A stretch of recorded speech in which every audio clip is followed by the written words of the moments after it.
안녕하세요. 여러분의 삶이 눈부시게 빛나길 바라는 루나 펄스입니다.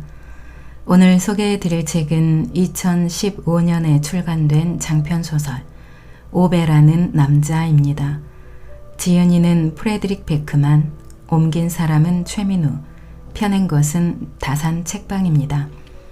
제가 9개월 전에 작가의 신작 소설 일생일대의 거래도 소개해 드렸었죠. 오베라는 남자는 스웨덴의 한 블로거에서 전 세계를 사로잡은 초대형 작가가 된 프레드릭 베크만의 첫 장편 소설입니다. 이 책은 그의 블로그에서 처음 시작이 되었습니다.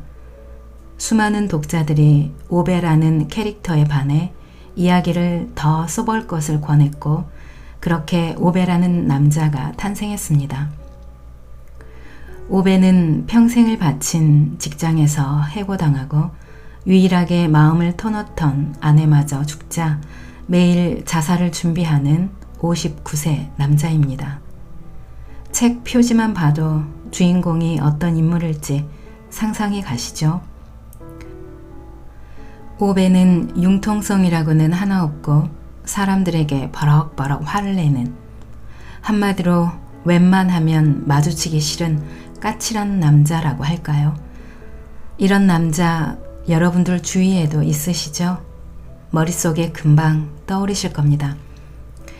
그런데 어느 날 오베의 이웃에 30세 부부와 어린 딸들이 이사오게 됩니다. 오베의 성질을 살살 긁으며 오베의 삶에 제멋대로 끼어들게 되죠. 역시 까칠한 이웃 아저씨이지만 점점 마음을 열어가며 무심한 듯 챙겨주는 모습에 코끝이 찡해지기도 합니다.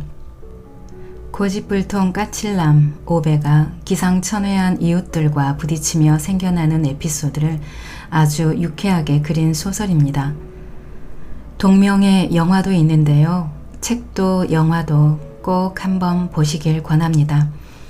오늘 읽어드릴 부분은 처음부터 일부분 읽어드리겠습니다. 오늘도 책과 함께 편안하고 따스한 시간 되시기 바랍니다. 1. 오베라는 남자가 컴퓨터가 아닌 컴퓨터를 사러 가다. 오베는 59세다. 그는 사부를 몬다.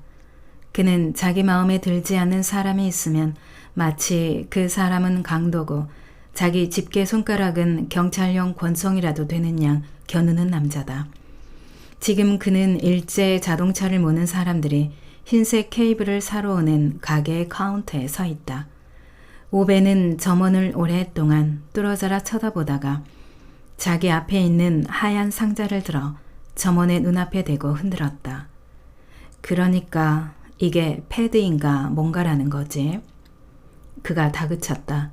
빼빼 마른 체질의 젊은 점원은 매우 불편해 보인다. 누가 봐도 오베의 손에서 상자를 잡아채고 싶어 안달복달하는 게 빤했다. 네, 맞아요. 아이패드요. 굳이 그렇게 흔들지 않으실 수도 있겠죠. 오베가 굉장히 수상쩍은 물건이라는 듯 상자를 향해 의심스러운 눈길을 던진다. 마치 추리닝을 입고 스쿠터에 올라탄 상자가 오베에게 이봐 친구라고 부르고는 시계를 팔기라도 한 양. 알겠어. 그러니까 이게 컴퓨터다. 점원이 고개를 끄덕였다. 그러고는 약간 주저하더니 재빨리 고개를 젓는다. 네, 아니 그러니까 무슨 말이냐 하면 이건 아이패드예요. 어떤 사람들은 태블릿이라고 부르고 어떤 사람들은 인터넷 서핑용 기기라고도 부르고요. 보는 관점은 여러 가지가 있지요. 오베는 점원이 방금 단어를 거꾸로 말하기라도 한 듯 바라보더니 상자를 다시 흔들기 시작한다. 하지만 이 물건은 좋은 제품이다. 점원은 당황하여 고개를 끄덕인다. 네, 아니 저 무슨 뜻으로 하신 말씀인지. 오베는 한숨을 쉬고는 천천히 말한다. 지금 이 상황의 문제는 오로지 상대방의 덜 떨어진 듣기 능력밖에 없다는 듯 한 단어씩 또박또박. 이게 좋은 제품이냐고. 이게 좋은 컴퓨터냔 말이다. 점원이 턱을 긁는다. 제 말은 네, 이거 정말 좋아요. 하지만 손님께서 원하는 컴퓨터가 어떤 종류냐에 달린 문제이긴 합니다. 오베는 그를 흘끗 본다. 내가 원하는 건 컴퓨터야. 빌어먹을 평범한 컴퓨터. 침묵이 잠시 두 남자 위로 내려앉는다. 점원이 헛기침을 한다. 그게 사실 그냥 평범한 컴퓨터는 아니에요. 아마 손님께서는... 점원이 말을 멈췄다. 자기 앞에 있는 남자의 이해 범위에 들어맞는 단어를 찾고 있는 듯했다. 그리고 다시 헛기침을 하고는 말한다. 랩톱을 쓰셔야겠죠? 오베는 고개를 절레절레 흔들고는 위협적으로 카운터에 몸을 기댔다. 아니, 난 랩톱을 원하는 게 아니야. 컴퓨터를 원한다고. 점원은 고개를 끄덕이며 학생을 가르치듯 말한다. 랩톱이 바로 컴퓨터예요. 모욕을 당한 오베는 그를 노려보더니 삿대질을 하며 말한다. 너 내가 그딴 것도 모른다고 생각하는 거지? 또다시 침묵이 흐른다. 마치 마주보던 두 총잡이가 권총을 챙겨오지 않았다는 사실을 깨달았을 때의 침묵과도 같다. 오베는 마치 고백을 기다리는 사람처럼 오랫동안 상자를 바라본다. 키보드는 어디로 빼내는 거지? 마침내 그가 웅얼거린다. 점원은 카운터 모서리에 손바닥을 비비고 초조한 듯 한쪽 발에서 다른 쪽 발로 무게중심을 옮긴다. 소매점에 고용된 젊은이들이 자신이 기대했던 것보다 훨씬 더 많은 시간이 걸리는 이런 손님과 직면한 순간에 종종 그러듯이 사실 이 제품에는 키보드가 안 달려 있어요. 이 말에 오베가 눈썹을 찌푸린다. 당연히 그렇겠지. 나한테 그걸 추가 구성품으로 팔아야 하니까. 안 그래? 그가 씩씩거리며 말한다. 아니요, 제 말은 이 컴퓨터에는 키보드가 따로 없다는 소리예요. 화면에서 다 조작하는 거예요. 오베는 믿을 수 없다는 듯 고개를 내젓는다. 마치 카운터 주위에서 어슬렁거리던 점원이 유리 진열장을 핥는 걸 목격한 듯한 표정으로. 하지만 난 키보드가 있어야 돼. 무슨 말인지 알아? 젊은 점원은 참을성 있게 10가지 숫자를 세듯 심호흡을 한다. 좋아요. 알겠습니다. 보아하니 손님께서는 이 컴퓨터를 고르시면 안 될 것 같아요. 이거 대신 맥북 같은 걸 사셔야겠네요. 맥북? 오베가 아주 미심쩍은 목소리로 말한다. 그거 사람들이 이 리더스라고 떠드는 그런 것 중 하나인가? 아니요. 맥북은 랩톱이에요. 키보드 달린 랩톱. 좋아. 오베가 신경질적으로 으르렁거린다. 그는 잠시 가게 안을 둘러본다. 그것들은 쓸만한 거라 이거지. 점원은 카운터로 고개를 떨군다. 자기 얼굴을 벅벅 긁고 싶은 충동이 마구 솟구치지만 가까스로 참아내고 있는 것 같다. 그러다 벼랑간 얼굴이 환해지더니 활기 넘치는 미소를 띈다. 저기요, 제 동료 직원이 다른 손님과 일을 다 마쳤는지 알아볼게요. 그 친구가 와서 설명을 해줄 수 있나 봐야겠네요. 오베는 시계를 본 뒤 마지못해 알겠다고 하면서 어떤 사람들에게는 하루 종일 서서 기다리는 것보다 훨씬 가치 있는 일이 있다는 사실을 점원에게 상기시킨다. 점원은 재빨리 고개를 끄덕이고는 사라지더니 몇 분 뒤 동료 직원과 함께 돌아온다. 안녕하세요. 뭘 도와드릴까요? 오베는 예의 그 경찰용 권총 같은 손가락을 세워 구멍이라도 뚫을 듯 카운터에 박는다. 컴퓨터가 필요해. 동료 직원은 더 이상 그리 행복해 보이지 않는다. 그는 처음 오베를 응대했던 직원에게 두고 보자는 듯한 눈빛을 슬쩍 던진다. 그러는 동안 첫 번째 직원이 웅얼거린다. 나는 더 못 있을 것 같아. 점심 먹으러 가야 하거든. 점심이라. 오베가 코웃음을 친다. 사람들이 신경 쓰는 건 이제 그것뿐이지. 네? 동료 직원이 몸을 돌린다. 점심 잘 드셔. 오베는 냉소적으로 말한 다음 상자를 카운터에 내던지고는 재빨리 밖으로 걸어나간다. 3주 전 오베라는 남자가 동네를 시찰하다. 오베와 고양이가 처음 만난 건 아침 6시 5분 전이었다. 고양이는 오베를 만나자마자 무지막지하게 싫어했다. 그건 오베도 마찬가지였다. 오베는 보통 그보다 10분 일찍 일어났다. 그는 자명종에 울리지 않아서 늦잠을 잤다는 사람들을 도통 이해할 수 없었다. 오베는 평생 자명종이라고는 가져본 적이 없었다. 그는 6시 15분 전에 눈을 떴고 그게 그의 기상시간이었다. 그들이 이 집에서 살았던 40년 가까이 오베는 매일 아침마다 커피 여과기를 사용했고 늘 정확히 같은 양의 커피를 내렸으며 그 커피를 아내와 함께 마셨다. 컵 2개에 한 잔씩 따르고 나면 주전자에 한 컵 분량이 남았다. 그보다 많지도 적지도 않았다. 사람들은 어떻게 그럴 수 있는지, 어떻게 제대로 커피를 내리는지 몰랐다. 오늘날 사람들이 펜으로는 글씨를 쓸 줄 모르는 것과 마찬가지로. 왜냐하면 이제는 모두 컴퓨터와 에스프레소 기계를 쓰기 때문이었다. 사람들이 펜으로는 글을 못 쓰고 커피 하나 제대로 내리지 못한다면 대체 세상은 어떻게 돌아가고 있다는 말인가.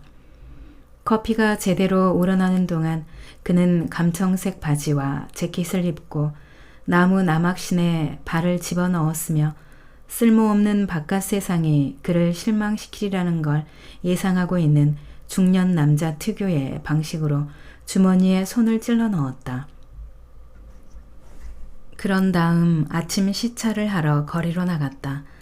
그가 문 밖으로 걸어 나갔을 때 주변의 2층 집들은 침묵과 어둠에 잠겨 있었고 눈에 보이는 사람이라고는 한 명도 없었다. 네, 이럴 줄 알았지. 오베가 생각했다. 이 동네에는 일어나야 하는 시간보다 굳이 일찍 기상하기 위해 노력하는 사람 같은 건 없었다. 이제 여기 사는 사람이라고는 자영업자들과 그 외 변변찮은 종류의 인간들 뿐이었다. 고양이는 주택들 사이로 난 길 한가운데 무덤덤한 표정으로 앉아 있었다. 꼬리는 절반이 잘려나갔고 귀는 하나뿐이었다. 털은 여기저기 빠진 게 누가 손으로 한 움큼 잡아 뽑은 모양새였다. 딱히 인상적인 고양이는 아니었다. 오베가 걸음을 쿵쿵 옮기며 앞으로 나아갔다. 고양이가 일어섰다. 오베는 멈췄다.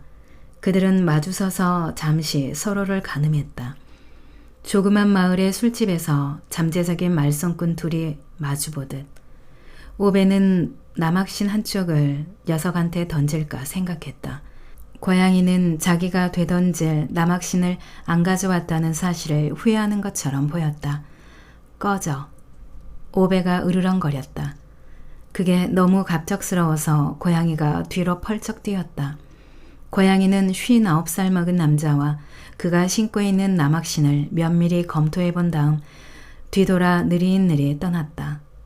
오베는 고양이가 떠나기 전 자신을 향해 눈을 흘겼다는 사실을 맹세할 수 있었다. 성가신 녀석. 오베가 시계를 흘끗 보며 생각했다. 6시까지 2분 남았다. 시작할 시간이다. 하마터면 그 망할 고양이가 시찰 전체를 지체시킬 뻔했다. 하지만 아직은 괜찮다. 그는 주택 사이에 난 도로를 따라 전진하듯 걷기 시작했다. 그는 거주 지역 내에 자동차가 들어오면 안 된다는 사실을 알리는 교통 표지판 옆에 잠시 멈춰섰다. 금속 기둥을 퍽 하고 찼다. 흔들리거나 뭐 그런 것 같지는 않지만 언제나 확인해 보는 게 최선이었다. 오베는 뭐든 간에 발길질을 하면서 물건들의 상태를 점검하는 남자였다.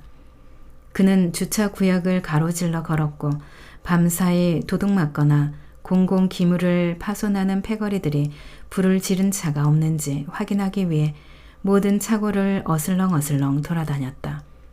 이 동네에서 여태 그런 일이 벌어진 적은 한 번도 없었지만 오베는 그가 하는 시찰 중 하나라도 그냥 건너뛴 적이 없었다.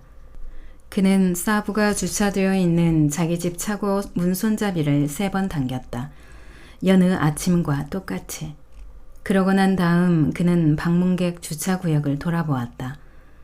이곳에는 차를 최대 24시간까지만 주차할 수 있었다.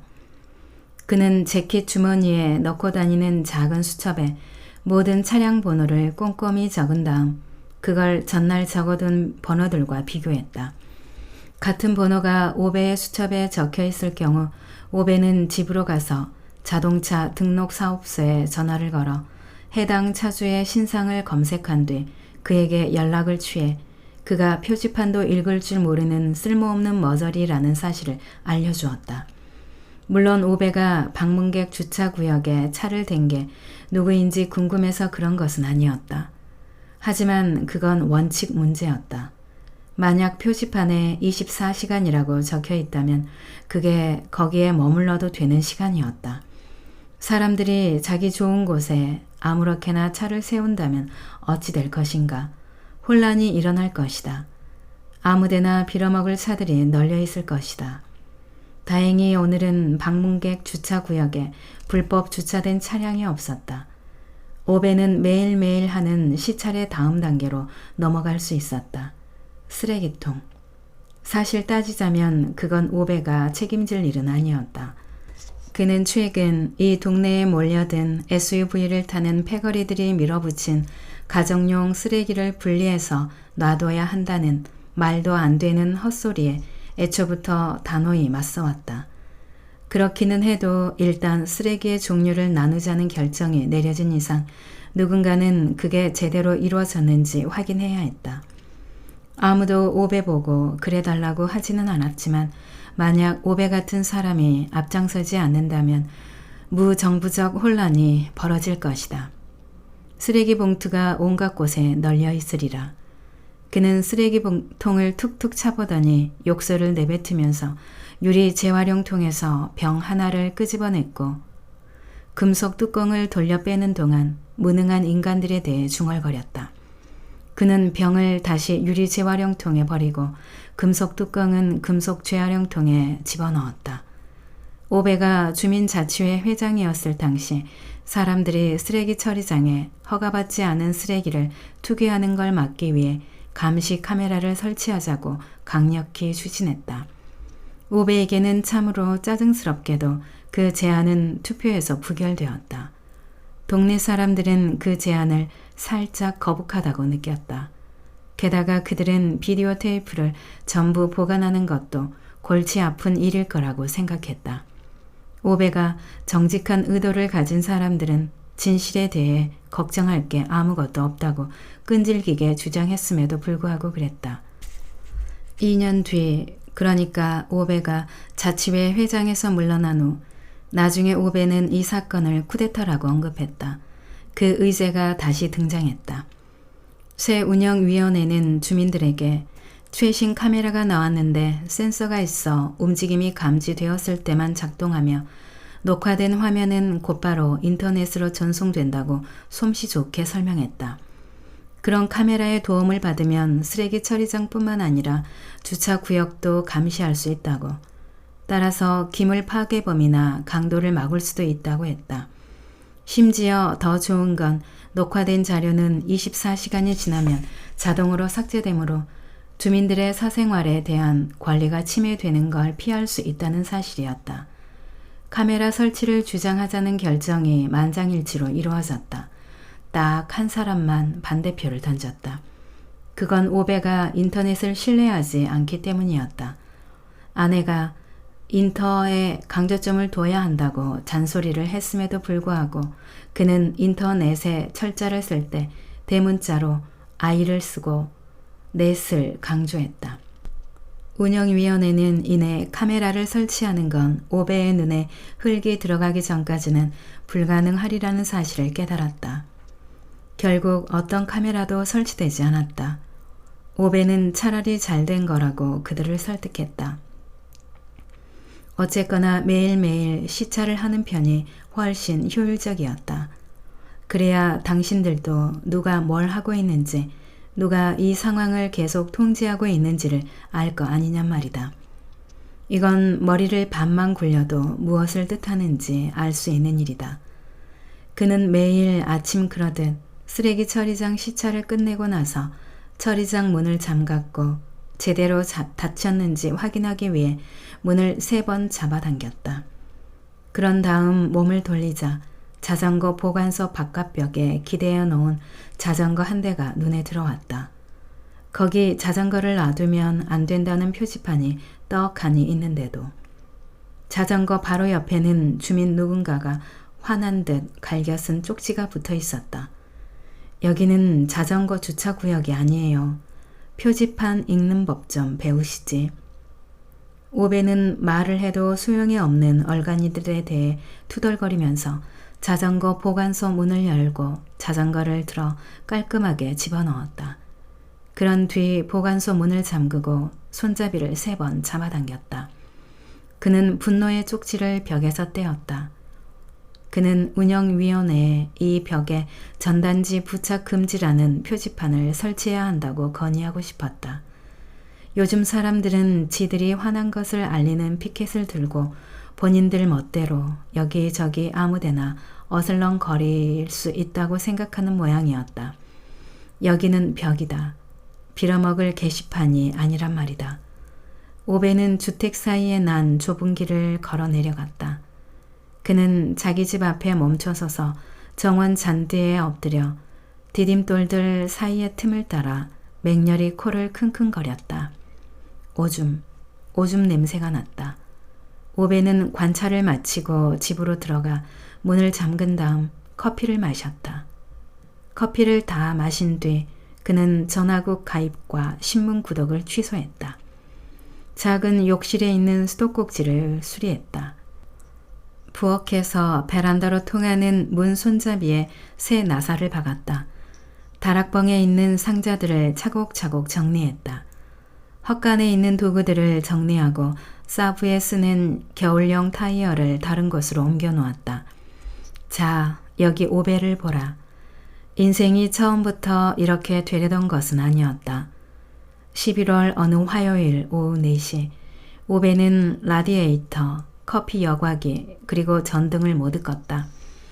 이케아의 얼간이들이 목재에는 기름칠을 할 필요가 없다고 직결했지만 오베는 부엌에 있는 목재 조리대에 기름칠을 해뒀다. 이 집에 있는 모든 목재 작업대는 6개월마다 꼬박꼬박 기름칠을 했다.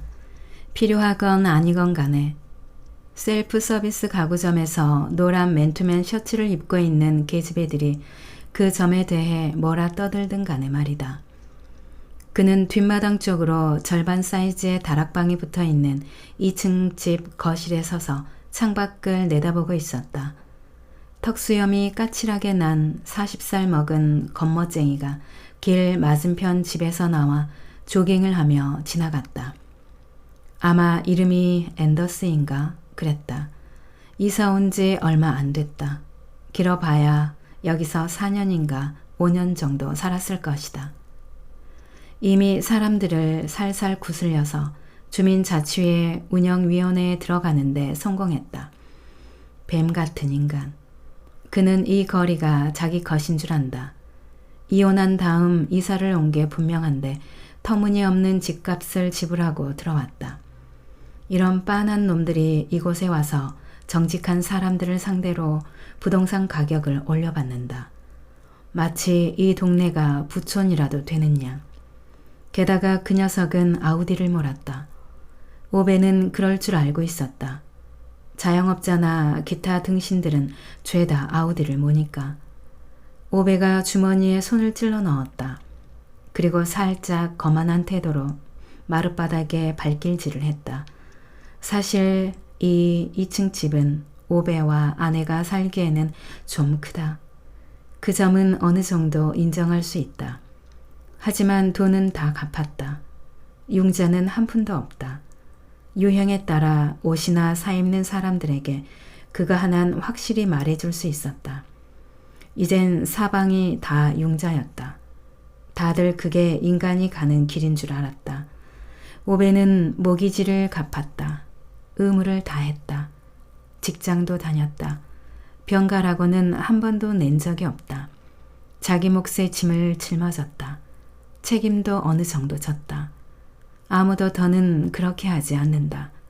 누구도 책임을 지지 않는다. 이제 있는 거라고는 컴퓨터와 컨설턴트, 그리고 나이트클럽에 가거나 아파트 임대차 계약을 은밀하게 팔아치우는 지역 유지들 뿐이다. 조세 피난처와 금융자산만 있다. 아무도 일하기를 원치 않는다. 하루 종일 점심이나 처먹었으면 하는 인간들로 나라가 꽉 찼다. 좀 느긋하게 살면 좋지 않아요? 직장에서 그들이 오베에게 말했다. 일자리 부족과 그로 인한 나이든 세대의 은퇴에 대해 설명하는 와중에 말이다. 한 세기의 3분의 1을 한 직장에서 보낸 사람. 그들이 오베를 표현하는 방식이었다. 벼랑간 오베는 빌어먹을 세대가 된 것이었다. 왜냐하면 이제 직장에 다니는 사람들은 모두 31세이고 너무 꽉 끼는 바지를 입으며 더 이상 제대로 된 커피를 마시지 않기 때문이다. 책임을 지길 원치도 않는다. 공들여 턱수염을 기른 엄청난 수의 인간들이 직장을 옮기고 아내를 갈아치우고 자동차 상표를 바꿨다. 딱 저렇게. 지들 기분이 당길 때마다. 오베는 창밖을 노려봤다. 겉멋쟁이가 조깅을 하고 있다. 오베가 조깅 때문에 짜증이 나는 건 아니었다. 전혀. 오베는 사람들이 조깅을 하는 것에는 조금도 관심이 없었다. 그가 이해할 수 없는 건 왜 인간들이 조깅 가지고 저렇게 호들갑이냐는 거다. 하나같이 반면에 거만한 미소를 띠고 다니는데 꼭 자기들이 폐기종이라도 치료하러 밖에 나온 것처럼 굴었다. 빨리 걷는 놈이건 천천히 뛰는 놈이건 조깅하는 인간들은 다 똑같이 그랬다. 40살이나 먹은 남자가 세상에 대고 자긴 똑바로 할 줄 아는 게 없다고 떠들어대는 꼴이었다. 조깅을 하려면 반드시 14살짜리 루마니아 체조 선수처럼 입고 나와야 한단 말인가. 올림픽에 출전한 터보거닝 팀처럼 차려 입어야만 하나. 고작 45분 동안 목적도 없이 동네를 돌아다닌다는 이유 때문에. 그 겉멋쟁이에게는 여자친구가 있었다. 그보다 10살 어렸다. 오베는 그녀를 금발 잡초라고 불렀다. 얼굴에는 광대처럼 분칠을 하고 헬멧인지 안경인지 구분이 안 될 정도로 큰 선글라스를 끼고 박스 스패너처럼 길쭉한 힐을 신고 술 취한 판다처럼 휘청휘청 길을 걷는 여자였다. 그녀는 핸드백만한 크기의 동물을 기르고 있는데 그놈은 목줄에서 풀려나면 신나게 쏘다니다가 오베의 정원 디딤돌 위에 오줌을 쌌다. 그녀는 오베가 그걸 모를 거라 생각했지만 오베는 언제나 알아차렸다. 그의 인생이 이렇게 되리라곤 예상 못했다. 완전히 다 멈췄다. 조금만 마음 편하게 받아들이면 좋지 않을까요? 그들은 어제 일하던 중에 그렇게 말했다. 이제 오베는 기름을 먹인 부엌 조리대 옆에 서 있다. 화요일 오후에 이런 일을 할 줄은 몰랐다. 그는 맞은편에 위치한 자기 집과 똑같이 생긴 주택을 창밖으로 내다봤다. 아이가 딸린 가족이 막 이사를 왔다. 분명 외국인이었다. 아직 무슨 차를 타고 다니는지는 모른다. 아마 일제이거나 뭐 그렇겠지. 맙소사. 오베는 방금 자기 입으로 너무나 공감되는 이야기라도 한 것처럼 격하게 고개를 끄덕였다. 그는 거실 천장을 올려다보았다. 오늘 거기다 고리를 매달 것이다. 그냥 보통 고리를 매달겠다는 뜻이 아니다. 데이터 코드를 진단한다고 나발을 불어대고 성별 구분이 되지 않는 카디건을 입고 다니는 IT 컨설턴트는 흔해 빠진 고리를 설치하겠지. 하지만 오베의 고리는 바위처럼 단단할 것이다. 그는 아주 단단히 나사를 박아 넣을 것이고 그래서 집이 부서질 때에도 그 고리는 끝까지 버틸 것이다. 며칠 안에 넥타이 매듭을 아기 머리통만큼이나 크게 메고 거드름을 피워대는 부동산 업자가 여기 서 있을 것이고 개발 호재니 공간 효율이니 하는 소리를 떠버리다가 오베라는 망할 자식에 대해 온갖 종류의 의견을 갖게 될 것이다. 그러나 그는 오베의 고리에 대해서는 입도 벙긋할 수 없으리라. 거실 바닥에는 오베의 유용한 물건들이 들어있는 상자가 하나 있었다. 그게 그들이 이 집안의 물건들을 분류하는 방식이었다. 오베의 부인이 샀던 것은 모두 사랑스러운 혹은 가정적인 것들이다. 오베가 산 물건은 모두 유용한 것들이다. 기능이 있는 물건. 그는 그것들을 상자 2개에 나눠 담아두었다. 큰 상자 하나, 작은 상자 하나. 지금 이 상자는 작은 상자다. 나사와 못, 스패너 세트 등 그런 종류의 물건들로 가득했다. 사람들은 더 이상 유용한 물건들을 안 갖고 살았다. 사람들이 가진 건 죄다 똥덩어리뿐이었다. 신발을 20켤레나 갖고 있으면서도 구두 주걱이 어디 있는지는 전혀 모른다. 집 안을 전자레인지와 평면 TV로 채워놓았지만 누군가 칼로 위협하며 대답을 강요해도 콘크리트 벽에 쓰는 플러그가 뭔지 대답하지 못한다. 오베의 유용한 물건들을 보관한 상자 안에는 콘크리트 플러그만 담아두는 서랍이 따로 있었다. 그는 마치 체스 말을 보듯 플러그들을 바라보고 있었다. 그는 콘크리트에 나사를 박을 때 무슨 플러그를 쓸지 결정하느라 스트레스를 받지 않는다. 물건들은 저마다 쓰일 곳이 정해져 있기 마련이다. 모든 플러그에는 돌기가 달려있는데 각각 나름의 사용처가 있다. 사람들은 더 이상 물건에 알맞은 올바른 기능을 존중하지 않는다. 그들은 컴퓨터 화면상의 모든 것이 말쑥하고 깔끔하게 보이기만 하면 행복해한다. 하지만 오베는 물건들을 응당 그렇게 다뤄져야 하는 방식으로 다뤘다. 오베는 월요일에 사무실에 출근했고 그들은 오베의 주말을 망칠까봐 그 사실을 금요일에 전하지 않았다고 말했다. 조금 느긋하게 사는 것도 좋을 겁니다. 그들이 점잔을 빼며 천천히 말했다. 느긋하게 살라고? 그치들은 화요일 아침 눈을 떴을 때 더 이상 아무런 목적이 없다는 게 어떤 건지 알고는 있을까? 인터넷을 사용하고 에스프레소 커피를 마시는 그 인간들은 무언가에 대해 책임을 진다는 게 어떤 것인지 알기는 할까? 오베는 눈을 가늘게 뜨고 천장을 올려다보았다. 고리를 정중앙에 다는 게 관건이다. 그는 다짐을 했다. 오베가 거실에 서서 그 문제에 몰입해 있는데 뭔가 길게 찌익하고 긁히는 소리가 사정없이 회방을 놓았다. 어느 굉장한 머저리가 트레일러 달린 일제 자동차를 몰다가 오베의 집 외벽을 긁지 않고서는 도저히 나올 수 없는 소리였다. 3. 오베라는 남자가 트레일러를 후진시키다. 오베가 초록색 꽃무늬 커튼을 획 열어젖혔다. 오베의 아내가 수년 동안 제발 좀 바꾸라고 잔소리를 했던 커튼이다. 오베의 눈에 30살쯤 돼 보이는 누가 봐도 외국인이 분명한 검은 단발머리 여자가 보였다. 그녀는 자신과 비슷한 나이대로 보이는 지나치게 키가 크고 비쩍 마른 금발의 사내에게 화가 난 것처럼 보였다. 그 멀대 녀석은 우스울 정도로 작은 일제 자동차의 운전석에 꽉 끼어 있었다. 그리고 그 차에 달린 트레일러는 지금 오베의 집 외벽을 긁어대고 있다. 멀대는 여자에게 이게 보이는 것만큼 쉽지 않다는 사실을 교묘한 손짓과 몸짓을 이용해 전달하고 싶은 듯 보였다. 여자는 그보다는 덜 교묘한 몸짓으로 지금 벌어진 문제의 상황이 멀대에 덜 떨어진 천성과 관계가 있다는 사실을 전하려는 듯 보였다. 네, 이 망할. 트레일러 바퀴가 오베의 화단으로 굴러가자 오베가 창문을 통해 버럭 소리를 질렀다. 몇 초 뒤 오베의 집 현관문이 획 열렸다. 마치 문이 열리지 않을 경우 오베의 문이 문을 뚫어버릴까 두려운 나머지 저절로 열린 것 같았다. 도대체 뭐 하는 거요? 오베가 여자에게 으르렁거렸다. 네, 그게 제가 지금 저한테 묻고 있는 거예요. 그녀가 되받아 소리쳤다. 오베는 허를 찔린 듯 잠시 주춤했다. 그가 그녀를 노려보자 그녀도 맞받아 노려보았다. 여기선 운전하면 안 돼. 이거 못 읽어요?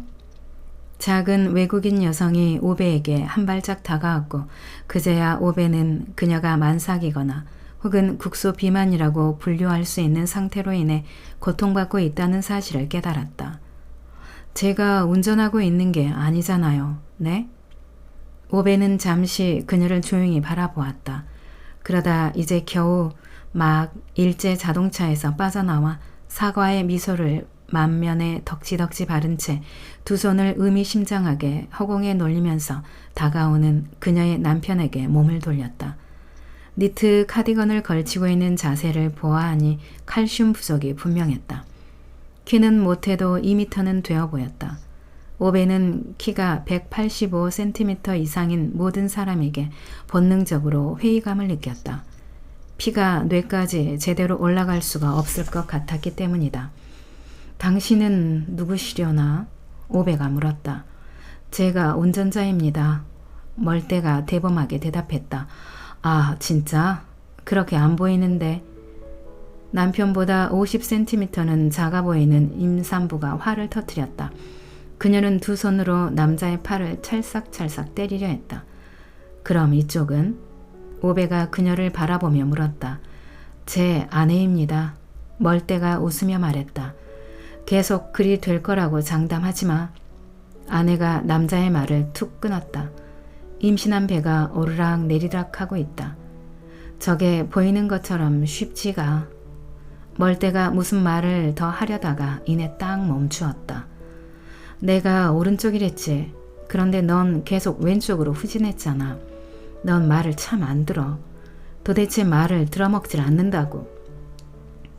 그렇게 말하고 난 뒤 그녀는 30초 정도 정신없이 열변을 토했는데 오베는 그녀가 아랍어로 된 복잡한 저주의 말을 표현하고 있다는 것 정도만 짐작할 수 있었다. 멀때는 그저 그녀에게 고개를 끄덕이며 말로 표현할 수 없을 정도로 온화한 미소를 짓고 있었다. 품이 있는 사람도 스님의 뺨을 후려치고 싶게 만들 그런 종류의 미소라고 오베는 생각했다. 낭독은 여기까지입니다. 여러분의 구독과 좋아요, 댓글은 저에게 큰 힘이 되는 거 아시죠? 오늘도 끝까지 들어주셔서 감사합니다.